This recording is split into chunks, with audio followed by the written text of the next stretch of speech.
നബി സല്ലല്ലാഹു അലൈഹി വസല്ലമക്ക് വഹി ലഭിച്ച വിവരം ഖദീജ റളിയല്ലാഹു അൻഹ അറിയുകയും അവർ നബിയെ ആശ്വസിപ്പിച്ചു.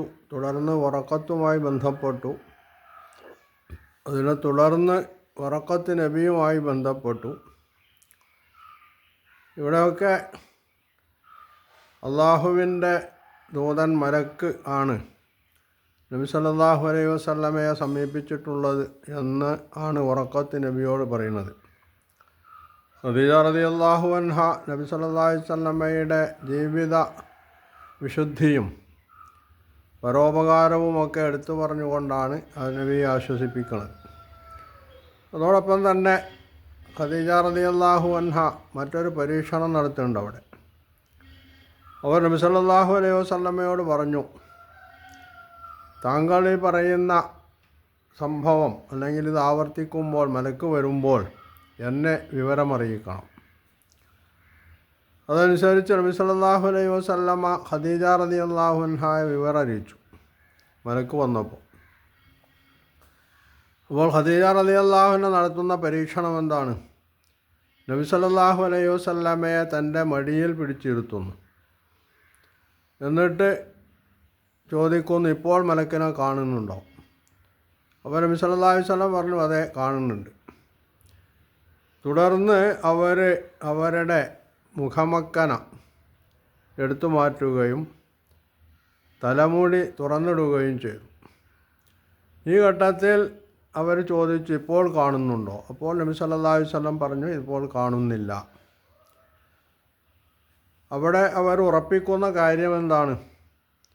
പിശാച്ചാണെങ്കിൽ തൻ്റെ ശരീരത്തിൻ്റെ മറ്റാളുകൾ കാണാൻ പാടില്ലാത്ത തലമുടിയടക്കമുള്ള ഭാഗങ്ങൾ തുറന്നിടുമ്പോൾ പിശാച്ച് അത് കണ്ട് രസിക്കുകയായിരിക്കും ചെയ്യുക. പിശാച്ച് അവിടെ നിന്ന് മാറിപ്പോവില്ല. മലക്കിനെ സംബന്ധിച്ചിടത്തോളം അത്തരം സന്ദർഭങ്ങളിൽ മലക്ക് വിട്ടു നിൽക്കുന്നു, മാറിപ്പോകുന്നു എന്നുള്ളതാണ്. അപ്പോൾ ഇവിടെ നബി സല്ലല്ലാഹു അലൈഹി വസല്ലമയെ സമീപിക്കുന്നത് മലക്കാണോ പിശാച്ചാണോ? ഇതാണ് അവരുടെ പരീക്ഷണം. അതിലവർ ആ പരീക്ഷണം ഉറപ്പിക്കുന്നത് നബി സല്ലല്ലാഹു അലൈഹി വസല്ലമയെ സമീപിക്കുന്നത് മലക്ക് തന്നെയാണ്, പിശാച്ചല്ല എന്നുള്ളതാണ്. അത് നബി സല്ലല്ലാഹു അലൈഹി വസല്ലം പറഞ്ഞതുകൊണ്ട് അവർക്ക് വിശ്വാസമില്ലാത്തത് കൊണ്ടല്ല. എന്നാൽ സ്വന്തം അവർ തന്നെ ഏതോ നിനക്ക് പഠിച്ചറിഞ്ഞിട്ടുള്ള ഒരു പരീക്ഷണം, മലക്കുമായി ബന്ധപ്പെട്ട് അറിഞ്ഞിട്ടുള്ള പരീക്ഷണം അവർ നടത്തും, അതിലവർ വിജയിച്ചു എന്നുള്ളതാണ്. ഈ ഘട്ടത്തിലാണ്, അതിനെ തുടർന്നാണ് പിന്നീട് വഹി അല്പകാലത്തേക്ക് നിലക്കുന്നു എന്ന് പറയുന്നത്. പക്ഷേ ഇഖ്റ എന്ന സൂറത്ത് ആദ്യ ഭാഗം ഇറങ്ങിയ ഉടനെ ആവാം, അതല്ലെങ്കിൽ വഹി രണ്ടാമത് വന്നതിന് ശേഷം, അതായത് സൂറത്ത് മുദ്ദസിറിൻ്റെ ആദ്യ ഭാഗം ഇറങ്ങിയതിന് ശേഷമോ ആവാം. ഏതായിരുന്നാലും വഹി നിലച്ച ഘട്ടത്തിൽ ഈ നിലക്കാനുണ്ടായിട്ടുള്ള കാരണമെന്താണ് എന്നത് സംബന്ധിച്ച് വ്യക്തമായിട്ട് രേഖകളിലൊന്നും നമുക്ക് കാണാൻ കഴിയില്ല. അത് അള്ളാഹുവിൻ്റെ ഭാഗത്തു നിന്നുള്ള നബി സല്ലല്ലാഹു അലൈഹി വസല്ലമക്കുള്ള ഒരു വിദ്യാർത്ഥി എന്ന നിലക്ക്, അല്ലെങ്കിൽ താൻ അദമ്യമായി കാണാൻ ആഗ്രഹിക്കുന്ന ആളെ കാണാതിരിക്കുമ്പോൾ മനസ്സിലുണ്ടാവുന്ന ആ ഒരു പ്രയാസം, മലക്കിനെ കാണാനും വഹി ലഭിക്കാനും നബി സല്ലല്ലാഹു അലൈഹി വസല്ലമക്ക് ഇപ്പോൾ എത്രമാത്രം ആഗ്രഹമുണ്ട് എന്ന് വ്യക്തമാക്കുകയും അതോടൊപ്പം ആ സംഗതിയുമായി ബന്ധപ്പെട്ട് നബി സല്ലല്ലാഹു അലൈഹി വസല്ലമക്ക് അതിയായിട്ടുള്ള ആഗ്രഹം ജനിപ്പിക്കുകയും ചെയ്യുക എന്നതായിരിക്കാം ഇതിൻ്റെ പിന്നിലുള്ള യുക്തി എന്ന് പറയുന്നത്. ഈ ഘട്ടത്തിൽ നബി സല്ലല്ലാഹു അലൈഹി വസല്ലമക്ക് മലക്കിൻ്റെ സാന്നിധ്യമുണ്ടായിട്ടുണ്ടെന്നും വഹി ലഭിച്ചിട്ടുണ്ടെന്നുള്ള കാര്യം തൻ്റെ കുടുംബത്തിലും ചുറ്റുവട്ടത്തിലുള്ള ചില ആളുകളെങ്കിലും അറിഞ്ഞിരിക്കും. കാരണം വറഖത്തുമായുള്ള ബന്ധവും ഖദീജ റളിയല്ലാഹു അൻഹയുടെ പരീക്ഷണമൊക്കെ നടക്കുമ്പോൾ സ്വാഭാവികമായിട്ടും നബി സല്ലല്ലാഹു അലൈഹി വസല്ലമയുടെ കുടുംബവുമായി ഏറ്റവും അടുത്ത ബന്ധമുള്ള ആരെങ്കിലുമൊക്കെ അതറിയാൻ സാധ്യതയുണ്ട്. ഈ ഘട്ടത്തിലായിരിക്കാം ആ വഹി നിലക്കുന്നത്. അപ്പോൾ നബിയുടെ ഏത് മനുഷ്യനായാലും അയാൾ എത്ര മാത്രം ശുദ്ധനായിരുന്നാലും സജ്ജനങ്ങളിൽപ്പെട്ട ആളാണെങ്കിലും അയാൾക്ക് ശത്രുക്കളുണ്ടാവുക എന്നത് സ്വാഭാവികമാണ്. ചില ആളുകൾക്ക് അസൂയ ഉണ്ടാവും, കുശുമ്പുണ്ടാവും. അപ്പോൾ ഈ അസൂയയും കുശുമ്പും ശത്രുതയും ഒക്കെ ഉള്ള ചില ആളുകൾ ഇവിടെ നബി സല്ലല്ലാഹു അലൈഹി വസല്ലമയെ പരിഹസിച്ചുകൊണ്ട് പറയുന്നൊരു കാര്യമുണ്ട്. കലാ മുഹമ്മദൻ റബ്ബുഹു, മുഹമ്മദിനെ അവൻ്റെ റബ്ബ് കൈവടിഞ്ഞു. അത് അള്ളാഹു മുഹമ്മദിനെ കൈവടിഞ്ഞത് കൊണ്ടാണ് ഇപ്പോൾ അദ്ദേഹത്തിന് വഹി ലഭിക്കാത്തത് എന്നതാണ് അവരുടെ ഈ പറച്ചിലിൻ്റെ ആകെ പൊരുൾ. അപ്പോൾ സ്വാഭാവികമായിട്ടും നബി സല്ലല്ലാഹു അലൈഹി വസല്ലമ അതിൻ്റെ പേരിലും പ്രയാസപ്പെട്ടിട്ടുണ്ടാവും.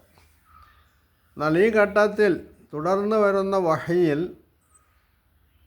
നബി സല്ലല്ലാഹു അലൈഹി വസല്ലമക്ക് വഹി നിലച്ച ഈ ഘട്ടത്തിൽ അള്ളാഹു നബിയെ കൈവടിഞ്ഞതാണോ അല്ലേ, ഈ കാര്യം വ്യക്തമാക്കിക്കൊണ്ട് ആണ് സൂറത്തു ളുഹ അവതരിക്കുന്നത്.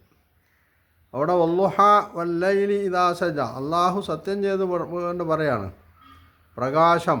വല്ലുഹ, ലുഹ എന്ന് പറയുന്നതിന് പ്രകാശം എന്ന് പറയാം, പകൽവട്ടം എന്ന് പറയാം. അതുപോലെ തന്നെ പകലിൻ്റെ ആദ്യ ഘട്ടം എന്നുള്ള അർത്ഥത്തിലും പറയാം.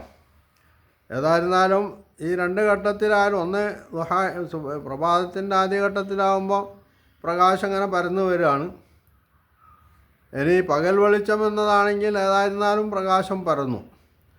അപ്പോൾ ഈ പ്രകാശം കൊണ്ട് സത്യം ചെയ്ത് പറയാണ് വല്ലുഹ. എന്നിട്ട് വല്ലൈലി ഇദാ സജ, ഇനി ഇരുട്ടുന്ന രാത്രിയെ കൊണ്ടും സത്യം. അപ്പോൾ രാത്രി ഇരുള്, പകൽ വെളിച്ചം. അപ്പോൾ വെളിച്ചത്തെയും ഇരുട്ടിനെയും പിടിച്ച് സത്യം ചെയ്തുകൊണ്ട് അള്ളാഹു പറയുന്നത് എന്താണ്? മാ വദ്ദഅക റബ്ബുക വമാ ഖലാ, നിൻ്റെ നാഥൻ നിന്നെ കൈവടിഞ്ഞിട്ടില്ല, നിന്നെ അവഗണിച്ചിട്ടില്ല, അല്ലെങ്കിൽ നിന്നെ ഒഴിവാക്കിയിട്ടില്ല എന്നാണ്. അപ്പോൾ ഇവിടെ ശത്രുക്കളുടെ ഈ ആക്ഷേപത്തിനുള്ള അല്ലെങ്കിൽ പരിഹാസത്തിനുള്ള മറുപടിയാണത്. മാ വദ്ദഅക റബ്ബുക വമാ ഖലാ വലൽ ആഖിറത്തു ഖൈറുൽ ലക മിനൽ ഊല, ഇഹത്തേക്കാൾ അല്ലെങ്കിൽ ഇപ്പോൾ തൊട്ടടുത്ത് കിട്ടുന്ന നേട്ടങ്ങളെക്കാൾ താങ്കൾക്ക് ഏറ്റവും ഉത്തമമായത് പരലോകമാണ്. ഇഹലോകത്തേക്കാൾ എന്നാണെങ്കിൽ പരലോകമാണ്. അല്ലെങ്കിൽ പെട്ടെന്ന് കിട്ടുന്ന നേട്ടങ്ങളെക്കാൾ ഭാവിയിൽ വരാനിരിക്കുന്ന വലിയ നേട്ടങ്ങളാണ് താങ്കൾക്ക് ഉത്തമമായിട്ടുള്ളത് എന്ന് പറയുന്നു. ഇവിടെ രണ്ട് നിലക്ക് ഉള്ള പ്രവചനമാണുള്ളത്. ഒന്ന് ഭൗതിക ലോകവും പരലോകവും തമ്മിൽ താരതമ്യം ചെയ്യുമ്പോൾ ഏതാണ് ഉത്തമം എന്നതാണ്. ഇഹത്തേക്കാൾ നല്ലത് പരലോകമാണ് എന്ന് പറയുമ്പോൾ വരാം. അതല്ലെങ്കിൽ നബി സല്ലല്ലാഹു അലൈഹി വസല്ലമക്ക് വഹി ഇറങ്ങിയ ഈ ആദ്യഘട്ടത്തിലുണ്ടായ പ്രയാസവും തുടർന്ന് ശത്രുക്കളിൽ ചിലരുടെ പരിഹാസം, ഇതൊക്കെ സ്വാഭാവികമായി ഉണ്ടാക്കുന്ന പ്രയാസം, മാനസികമായിട്ടുള്ള പ്രയാസവും ദുഃഖവും ഒക്കെ ഉണ്ടാവും. എന്നാൽ ഈ ഘട്ടത്തിൽ താങ്കൾക്ക് കിട്ടുന്ന നേട്ടം എന്ന് പറയുന്നതിനേക്കാൾ താങ്കൾക്ക് ഭാവിയിൽ ഈ താങ്കളുടെ പ്രവർത്തനവുമായി മുമ്പോട്ട് പോകുമ്പോൾ ഭാവിയിൽ സംഭവിക്കാൻ പോകുന്ന, താങ്കൾക്ക് കൈവരാൻ പോകുന്ന വലിയ നേട്ടമുണ്ട്. ആ ഇസ്ലാമിൻ്റെ വിജയവും അതുപോലെ തന്നെ ഇസ്ലാം പൂർണ്ണമായ രീതിയിൽ നബി സല്ലല്ലാഹു അലൈഹി വസല്ലമക്ക് അള്ളാഹു നൽകുന്നതുമൊക്കെയായി ബന്ധപ്പെട്ട കാര്യമാണത്. ഇപ്പോൾ വേണമെങ്കിൽ പ്രബോധനം തന്നെ, അല്ലെങ്കിൽ ആളുകളെ ഇസ്ലാമിലേക്ക് ക്ഷണിക്കുന്നത് തന്നെ തുടങ്ങിയിട്ടില്ല. ഒറ്റപ്പെട്ട വ്യക്തികളായിട്ടാണ് നബി സല്ലല്ലാഹു അലൈഹി വസല്ലം അതും രഹസ്യമായാണ് ബന്ധപ്പെട്ടുകൊണ്ടിരിക്കുന്നത്.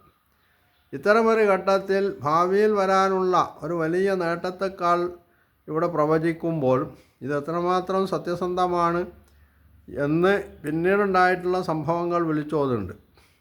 അപ്പോൾ വലൽ ആഖിറത്തു ഖൈറുൽ ലക മിനൽ ഊല എന്ന് പറഞ്ഞുകൊണ്ട് അവിടെ നബി സല്ലല്ലാഹു അലൈഹി വസല്ലമയെ ആശ്വസിപ്പിക്കുന്നു.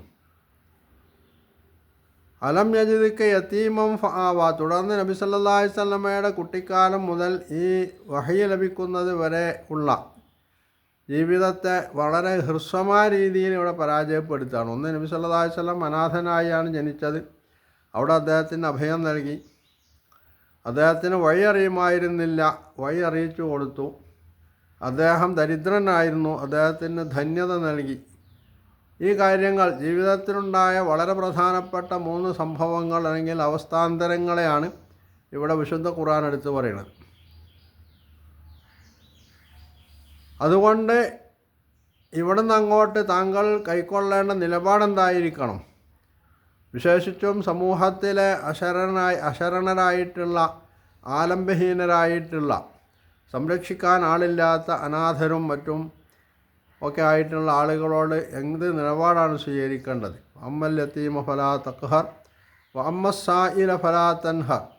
അനാഥയെ കൈവെടിയുകയോ അതുപോലെ തന്നെ ആവശ്യങ്ങൾ അല്ലെങ്കിൽ അവകാശങ്ങൾ ചോദിച്ചു വരുന്നവരോട് കർക്കശമായ നിലപാട് സ്വീകരിക്കുകയോ ചെയ്യാൻ പാടില്ല എന്ന് മാത്രമല്ല, താങ്കൾക്ക് അള്ളാഹു നൽകിയ ഭൗതികവും ആത്മീയവുമായിട്ടുള്ള ഏതൊരനുഗ്രഹവും അത് താങ്കൾ എടുത്തു പറഞ്ഞുകൊണ്ട് അള്ളാഹുവിനോട് അടുക്കാനും ആ അനുഗ്രഹങ്ങളെ ഓർമ്മിച്ചുകൊണ്ട് അതിന് നന്ദി കാണിക്കാനുമാണ് ശ്രമിക്കേണ്ടത് എന്നാണ് ഈ സൂറത്തിലൂടെ നബി സല്ലല്ലാഹു അലൈഹി വസല്ലമയോട് പറയുന്നത്. ഒരു ഭാഗത്ത് നബിയെ ആശ്വസിപ്പിക്കുമ്പോൾ തന്നെ ഭാവിയിൽ കൈക്കൊള്ളേണ്ട നിലപാടുകളെ സംബന്ധിച്ചുള്ള നിർദ്ദേശവും കൂടി ഇവിടെ ഈ ആയത്തിൽ, ഈ സൂറയിലൂടെ, ഈ അധ്യായത്തിലൂടെ നബി സല്ലല്ലാഹു അലൈഹി വസല്ലമക്ക് നൽകുന്നുണ്ടെന്ന് കാണാം. ഇതിനെ തുടർന്ന് നബി സല്ലല്ലാഹു അലൈഹി വസല്ലമക്ക് അള്ളാഹു നൽകുന്ന നിർദ്ദേശമാണ് യാ അയ്യുഹൽ മുദ്ദസ്സിർ ഖും ഫഅൻദിർ.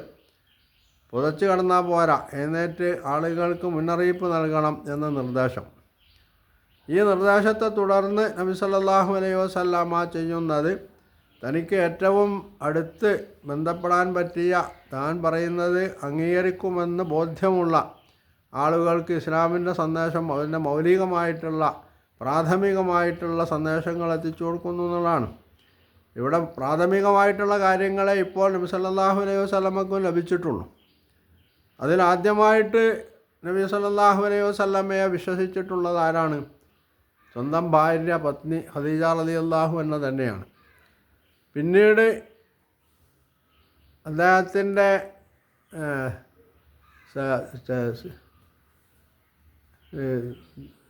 ജീവിതത്തിൽ ഇന്നോളം സുഹൃത്തായിട്ട് നബിയോടൊപ്പം നബിയെ ഏറ്റവും അടുത്തറിയുകയും നബിയുടെ സത്യസന്ധതയിൽ അഭിമാനം കൊള്ളുകയും ഒക്കെ ചെയ്യുന്ന സന്തത സഹചാരി എന്ന് പറയുന്ന അബൂബക്കർ റളിയല്ലാഹു അൻഹുവാണ് പിന്നീട് വിശ്വസിക്കുന്നത്. അതുപോലെ തൻ്റെ പിതൃവ്യ പുത്രനായിട്ടുള്ള അലി റളിയല്ലാഹു അൻഹു, ഖദീജ റളിയല്ലാഹു അൻഹയെ നബി സല്ലല്ലാഹു അലൈഹി വസല്ലം നമസ്കരിക്കുന്നത് കാണുമ്പോൾ അലി റളിയല്ലാഹു അൻഹു അദ്ദേഹത്തോട് ചോദിക്കുന്നുണ്ട്, എന്താണിത്? അപ്പോൾ ഇസ്ലാമിനെ സംബന്ധിച്ച്, അതിൻ്റെ പ്രാഥമിക സംഗതികളെ സംബന്ധിച്ച് അലി റളിയല്ലാഹു അൻഹുവിനോട്, അന്ന് അദ്ദേഹം കുട്ടിയാണ്, 7-5 വയസ്സാണ് അദ്ദേഹത്തിൻ്റെ പ്രായം. അപ്പോൾ അദ്ദേഹത്തോട് അത് പറഞ്ഞു. ഇത് അംഗീകരിക്കാൻ പറഞ്ഞപ്പോൾ അദ്ദേഹം നബി സല്ലല്ലാഹു അലൈഹി വസല്ലമയോട് പറയുന്നത്, ഞാൻ എൻ്റെ പിതാവുമായിട്ട് ബന്ധപ്പെടട്ടെ, പിന്നെ പിതാവിനോട് അന്വേഷിക്കട്ടെ എന്നാണ്. അടുത്ത ദിവസം അലി റളിയല്ലാഹു നബിയോട് പറയുന്നുണ്ട്, അള്ളാഹുവിനെ സംബന്ധിച്ച്, ഇസ്ലാമിനെ സംബന്ധിച്ച് എനിക്ക് വാപ്പയോട്, പിതാവിനോട് ചോദിക്കേണ്ട ഒരു കാര്യമില്ല, അതുകൊണ്ട് ഞാൻ ഇസ്ലാം സ്വീകരിക്കുകയാണെന്ന് പറഞ്ഞുകൊണ്ടാണ് പിന്നീട് ആ കുട്ടി ഇസ്ലാം സ്വീകരിക്കുന്നത്. 4ാമത്തെ ആളായിട്ട് നബി സല്ലല്ലാഹു അലൈഹി വസല്ലമയെ അംഗീകരിക്കുന്നത് നബി സല്ലല്ലാഹു അലൈഹി വസല്ലമയുടെ വളർത്തുപുത്രൻ എന്ന പേരിൽ അറിയപ്പെട്ടിരുന്ന ഖദീജ റളിയല്ലാഹു അൻഹയുടെ പിതൃവ്യ പുത്രനായിട്ടുള്ള ഹക്കീം, അദ്ദേഹം ചന്തയിൽ പോയി, അടിമച്ചന്തയിൽ നിന്ന് വാങ്ങിയ ഒരു ചെറുപ്പക്കാരൻ. ആ ചെറുപ്പക്കാരനെ അവർ ഖദീജ റളിയല്ലാഹു അൻഹക്ക് കൊടുക്കുകയാണ് ഈ പിതൃവ്യ പുത്രൻ. ഖദീജ റളിയല്ലാഹു അൻഹു അദ്ദേഹത്തെ നബി സല്ലല്ലാഹു അലൈഹി വസല്ലമക്ക് നൽകുന്നു. അതാണ് സെയ്ദ് ബിൻ ഹാരിസ. അവിടെ സെയ്ദ് ബിൻ മുഹമ്മദ് എന്ന പേരിലാണ് അദ്ദേഹം അറിയപ്പെട്ടിരുന്നത്. പിന്നീട് ഇത്തരം ആളുകളെ സ്വന്തം പിതാക്കളോട് ചേർത്താണ് പറയേണ്ടത് എന്നുള്ള ഖുർആനിന് നിർദ്ദേശം വരുമ്പോഴാണ് സെയ്ദ് ബിൻ മുഹമ്മദ് എന്നുള്ള പേര് മാറ്റി സെയ്ദ് ബിൻ ഹാരിസ എന്ന പേര് തന്നെ അദ്ദേഹം സ്വീകരിക്കുന്നത്. അദ്ദേഹമാണ് പിന്നീട് 4ാമതായിട്ട് നബി സല്ലല്ലാഹു അലൈഹി വസല്ലമയിൽ വിശ്വസിക്കുന്നത്. സെയ്ദ് ബിൻ ഹാരിസയുടെ കാര്യം, അദ്ദേഹം ഒരു സ്വതന്ത്ര കുടുംബത്തിൽ ജനിച്ച ആളാണ്. അദ്ദേഹം മാതാവിനോടൊപ്പം ഒരു യാത്രയിൽ ഏർപ്പെട്ടിരിക്കെ ശത്രുക്കൾ അദ്ദേഹത്തെ മാതാവിൽ നിന്ന് തട്ടിയെടുക്കുകയും അടിമച്ചന്തയിൽ കൊണ്ടുപോയി വിൽക്കുകയുമാണ് ചെയ്തത്. അദ്ദേഹം അങ്ങനെയാണ് നബി സല്ലല്ലാഹു അലൈഹി വസല്ലമയുടെ അടുത്തെത്തുന്നത്. പിതാവ് ഹാരിസ കുറേ അദ്ദേഹത്തെ അന്വേഷിച്ച് നടന്നെങ്കിലും അദ്ദേഹത്തെ കണ്ടെത്താൻ കഴിഞ്ഞില്ല. പിന്നീട് ഒരിക്കൽ ആരോ പറഞ്ഞു, മക്കയിൽ ഖുറൈശി കുടുംബത്തിൽ മുഹമ്മദ് എന്ന് പറയുന്ന ഒരാളുണ്ട്, അദ്ദേഹത്തിൻ്റെ അടുത്താണ് സെയ്ദുള്ളത്. അദ്ദേഹം നബി സല്ലല്ലാഹു അലൈഹി വസല്ലമയെ സമീപിച്ചു. നല്ല ഒരു സംഖ്യയുമായിട്ടാണ് വരുന്നത്, മകനെ മോചിപ്പിക്കാനുള്ള ദ്രവ്യവുമായിട്ട്. നബി സല്ലല്ലാഹു അലൈഹി വസല്ലമയോട് ഈ സംഗതി പറയുമ്പോൾ അദ്ദേഹം സെയ്ദിനെ വിളിച്ചുകൊണ്ട് പറയുന്നുണ്ട്, നിനക്ക് നിൻ്റെ പിതാവാണിത്, നിൻ്റെ പിതാവിൻ്റെ കൂടെ പോവാം, അതല്ല നീ എൻ്റെ കൂടെ ഇവിടെ നിൽക്കുന്നുണ്ടെങ്കിൽ എൻ്റെ കൂടെ നിൽക്കാം, ഞാൻ ഇഷ്ടം പോലെ ചെയ്യാമെന്ന് പറയുകയും അദ്ദേഹത്തിന് സ്വാതന്ത്ര്യം നൽകുകയുമാണ് ചെയ്തത്. അപ്പോൾ സെയ്ദ് പിതാവിനോട് പറഞ്ഞത്, ഞാൻ ഇവിടെ തന്നെ മുഹമ്മദിൻ്റെ അടുത്ത് കൂടുകയാണ്. അതിന് കാരണം എന്താണ്? സെയ്ദ് നബി സല്ലല്ലാഹു അലൈഹി വസല്ലമയുടെ അടുത്ത് നിന്ന് അനുഭവിച്ചിട്ടുള്ള പരമായിട്ടുള്ള അല്ലെങ്കിൽ പിതൃ സമാനമായിട്ടുള്ള പരിലാളനയും ആ ആദരവും ഒക്കെയാണ് സെയ്ദിനെ നബി സല്ലല്ലാഹു അലൈഹി വസല്ലമയിലേക്ക് ആകർഷിച്ചിട്ടുള്ളത്. അങ്ങനെയുള്ളൊരു മനുഷ്യൻ താൻ പ്രവാചകനാണെന്ന് പറയുമ്പോൾ അത് തള്ളിപ്പറയാനുള്ള യാതൊരു ന്യായവും സെയ്ദിൻ്റെ കയ്യിലില്ല. അതുകൊണ്ടാണ് അദ്ദേഹം ഇസ്ലാമിൽ വിശ്വസിക്കുന്നത്. തുടർന്ന് അബൂബക്കർ റളിയല്ലാഹു അൻഹു ഇസ്ലാം സ്വീകരിച്ചു എന്ന് മാത്രമല്ല, അദ്ദേഹം ഒരു പൂർണ്ണ പ്രബോധകനായി മാറുകയാണ്. അദ്ദേഹത്തിൻ്റെ കൈക്കാണ് പിന്നീട് കുറേ യുവാക്കൾ 18 വയസ്സ് 20-22 വയസ്സൊക്കെ ഉള്ള അത്രയ്ക്ക് പ്രായമുള്ള ചെറുപ്പക്കാരായിട്ടുള്ള ചില ആളുകൾ ഇസ്ലാമിലേക്ക് വരുന്നത്. ഈ ആളുകൾ ഖുറൈശി കുടുംബത്തിലെ വളരെ പ്രധാനപ്പെട്ട കുടുംബത്തിൽ ജനിച്ച ആളുകളാണ്. ചിലർ നബി സല്ലല്ലാഹു അലൈഹി വസല്ലമയുടെ നേർക്കുനേരുള്ള കുടുംബക്കാരാണ്. അതിൽ പ്രധാനമായി ഉള്ളത് ഉസ്മാൻ ബിൻ അഫ്ഫാൻ, സുബൈർ ബിൻ അവ്വാം, അബ്ദുറഹ്മാൻ ബിൻ ഔഫ്, തൽഹത്ത് ബിൻ ഉബൈദുള്ള, സഅദ് ബിൻ അബി വഖാസ്, അബൂ ഉബൈദത്ത് ബിൻ ജറാഹ്, ഉസ്മാൻ ബിൻ മദ്ഊൻ, അർഖം ബിൻ അബിൽ അർഖം, അബൂ സലമത്ത് ബിൻ അബ്ദുൽ അസദ് തുടങ്ങിയുള്ളവരാണ്. ഇവരൊക്കെ വളരെ ചെറുപ്പത്തിലാണ് ഇസ്ലാം സ്വീകരിച്ചിട്ടുള്ളത്. ഇങ്ങനെ കുറച്ച് പ്രായമുള്ള ആൾ നബി സല്ലല്ലാഹു അലൈഹി വസല്ലമയ്ക്ക് അന്ന് 40 വയസ്സാണ്, അബൂബക്കർ റളിയല്ലാഹു അൻഹു 38 വയസ്സാണ്, പിന്നെ ഖദീജ റളിയല്ലാഹു അൻഹയാണ്. ഈ 3 ആളുകളാണ് പ്രായമുള്ള ആളുകളിൽ. ബാക്കിയുള്ളവരൊക്കെ ചെറുപ്പക്കാരും കുട്ടികളുമാണ്. അപ്പോൾ ഇവർ ഇസ്ലാമിലേക്ക് വരുന്നത് ഒന്ന് അവരുടെ മാനസികമായിട്ടുള്ള ശുദ്ധത, അവരെത്രമാത്രം ധർമ്മത്തോട്, ന്യായത്തോട്, നീതിയോട്, സത്യത്തോട് ആദരവ് പ്രകടിപ്പിച്ചിരുന്നുവെന്നും അത് ഉൾക്കൊള്ളാൻ എത്രമാത്രം അവർ മുമ്പിൽ കൊണ്ടിട്ടുണ്ടായിരുന്നുവെന്നും അവരുടെ ഇസ്ലാമിലേക്കുള്ള ഈ കടന്നുവരവ് തെളിയിക്കുന്നുണ്ട്. അപ്പോൾ സ്വകാര്യമായിട്ടാണ് ഇത് നടക്കുന്നതെങ്കിലും ഖുറൈശികൾക്കിടയിൽ ഇതൊരു ചർച്ചയാണ്. പക്ഷേ ഈ ഘട്ടത്തിൽ ഖുറൈശികൾ ഇതെത്രമാത്രം കാര്യമാക്കിയിരുന്നില്ല. മുഹമ്മദ് ഈ പറയുന്ന സംഗതികൾ ആളുകൾ അംഗീകരിക്കുന്നവർ നമ്മൾക്ക് ശല്യമാവില്ല. നേരത്തെ തന്നെ ചില ആളുകൾ ഇങ്ങനെയുള്ള ചില വിശ്വാസമായിട്ട് രംഗത്തുണ്ടായിരുന്നു, ഏകത വിശ്വാസമായിട്ട്. അവർ നമ്മൾക്ക് ശല്യമായിട്ടില്ല എന്നതുപോലെ മുഹമ്മദിൻ്റെ പ്രവർത്തനവും ശല്യമാവുകയില്ല എന്ന നിലക്കാണ് അവരിതിനെ കണ്ടിരുന്നത്. അതുകൊണ്ട് അവർ അതത്ര കാര്യഗൗരവത്തിൽ കണക്കിലെടുത്തിരുന്നില്ല എന്നതുകൂടി ഈ ഘട്ടത്തിൽ നമുക്ക് മനസ്സിലാക്കാൻ കഴിയും. ഈ സ്വകാര്യമായിട്ടുള്ള പ്രബോധന പ്രവർത്തനം തുടരുന്നത് 3 വർഷക്കാലമാണെന്നാണ് ചരിത്രകാരന്മാർ രേഖപ്പെടുത്തിയിട്ടുള്ളത്. അതിനെ തുടർന്നാണ് പിന്നീട് പരസ്യപ്രബോധനത്തിലുള്ള നിർദ്ദേശം വരുന്നതും നബി സല്ലല്ലാഹു അലൈഹി വസല്ലം പരസ്യപ്രബോധനം നടത്തി തുടങ്ങിയിരുന്നതും.